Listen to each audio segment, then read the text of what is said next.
प्रशासक अध्याय 8। सेबा तथा जलमुन्ना। एफ्राइम वासियों ने गिदोन से कहा, आपने हमारे साथ ऐसा व्यवहार क्यों किया? आपने मिद्यानियों से युद्ध के लिए अपने साथ चलने के लिए हमें आमंत्रित ही नहीं किया।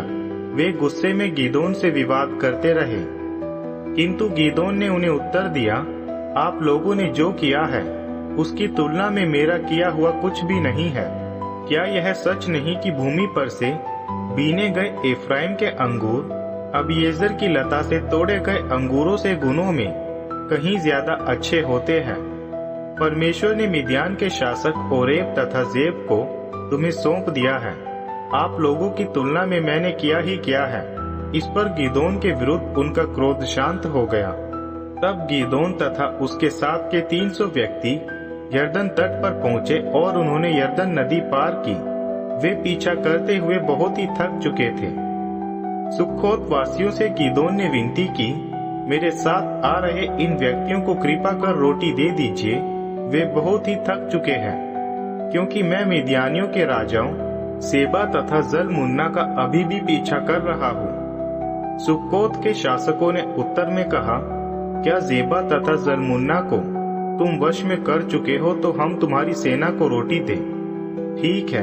गिदोन ने उनसे कहा, जब यहोवा जेबा तथा जलमुन्ना को मेरे वश कर देंगे, तब मैं तुम्हारे शरीरों को जंगली कटीली झाड़ियों तथा कांटों में रौंद दूंगा। वहां से वह पनिएल पहुंचा और उनसे भी यही विनती की। पनिएल निवासियों का भी ठीक वही उत्तर था जो सुक्कोत वासियों का। इस कारण गिदोन ने पनिएल निवासियों से कहा, जब मैं यहाँ सुरक्षित लौटूंगा, मैं इस खंबे को गिरा दूंगा। जेबा तथा जलमुन्ना अपनी सेनाओं के साथ कारकोर में थे। ये लगभग 15,000 सैनिक थे।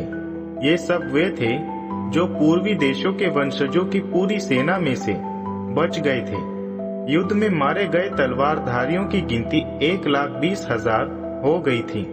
गिदोन ने उनका मार्ग लिया जो नोभा तथा योग बेहा के पहले छावनी में रहते थे, और उन पर उस समय हमला कर दिया जिस समय की उन्होंने उम्मीद ही ना की थी। जब जेबा तथा जलमुन्ना भागे, गिदोन ने उनका पीछा किया और मिद्यान के उन 2 राजाओं जेबा तथा जलमुन्ना को जा पकड़ा। इससे सारी सेना तितर बितर हुई। योआश का पुत्र गिदोन युद्ध के बाद हेरेस की चढ़ाई से होता हुआ लौटा। उसने सुक्कोत के एक युवक को पकड़ा और उससे पूछताछ की। उस युवक ने उसे सुक्कोत के शासकों तथा पुरनियों कुल 70 व्यक्तियों के नाम लिख दिए। फिर उधर पहुंचकर सुक्कोत वासियों से गिदोन ने कहा, इन्हें देखो, ये है जेबा और जलमुन्ना जिनके विषय में तुमने मेरा मजाक उड़ाया था। क्या जेबा और जलमुन्ना तुम्हारे अधिकार में आ चुके हैं? गिदोन ने नगर के पुरनियों को पकड़ा और निर्जन प्रदेश की कटीली झाड़ियां लेकर सुक्कोत के इन व्यक्तियों को उनके द्वारा किए गए गलत व्यवहार की अच्छी सजा दे डाली। पनिएल के खंबे को उसने गिरा दिया और नगर वासियों की हत्या कर डाली। तब उसने जेबा तथा जलमुन्ना से पूछा, तुमने जिन व्यक्तियों की हत्या ताबोर में की थी, वे किस प्रकार के व्यक्ति थे? उन्होंने उत्तर दिया, आपके ही समान हर एक का रूप राजकुमार के समान था। गिदोन ने उनसे कहा, वे मेरे भाई थे, मेरी माता की संतान। जीवित यहोवा की शपथ, यदि तुमने उन्हें जीवित छोड़ा होता, मैं तुम्हारा वध ना करता। गिदोन ने अपने बड़े बेटे येथेर को आदेश दिया, उठो, इन्हें खत्म कर दो। किंतु उस युवक ने तलवार ही न खींची, क्योंकि वह कम उम्र का युवा था। यह देख जेबा तथा जलमुन्ना ने विनती की, आप खुद ही उठकर हम पर वार कीजिए। पुरुष जैसा होता है वैसा ही होता है उसका बल। सो गिदोन ने ही उठकर जेबा तथा जलमुन्ना का वध किया तथा उनके ऊंटों की गर्दनों से चंद्रहार गहने उतार लिए। गिदोन का एफोद। इस्राएली प्रजा ने गिदोन से विनती की, आप हम पर शासन कीजिए, आप दोनों, आप और आपका पुत्र, क्योंकि आपने हमें मिद्यानियों से छुड़ाया है। मगर गिदोन ने उन्हें उत्तर दिया, आप लोगों पर शासन ना तो मैं करूंगा और ना ही मेरा पुत्र, आप पर शासन स्वयं यहोवा करेंगे। फिर भी गिदोन ने उनसे कहा, आप में से हर एक से मेरी एक विनती है, अपनी लूट की सामग्री से मुझे एक एक बाली दे दो। इश्माइली कानों में सोने की बालियां पहनते थे। इस्राएलियों ने उससे कहा, ये हम आपको जरूर देंगे। इसके लिए उन्होंने एक कपड़ा बिछा दिया और हर एक व्यक्ति ने लूट में से एक एक बाली वहां डाल दी। जब इन सोने की बालियों को तोला गया तो इनका भार 20 किलो था।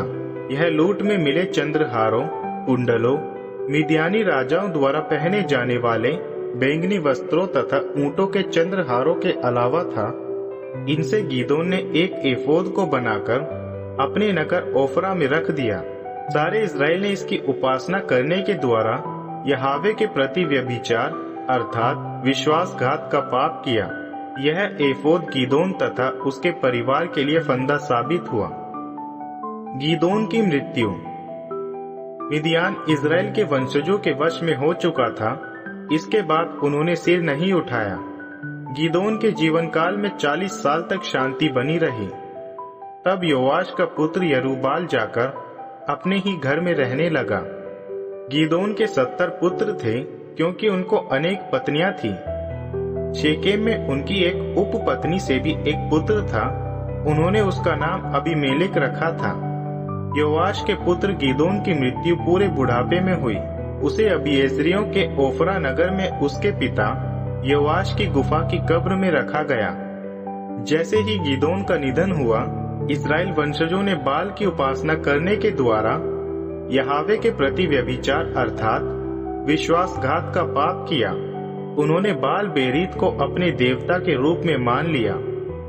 ऐसा करने के द्वारा उन्होंने यहोवा अपने परमेश्वर को भुला दिया, जिन्होंने उन्हें उनके चारों ओर के शत्रुओं से छुटकारा दिलाया था।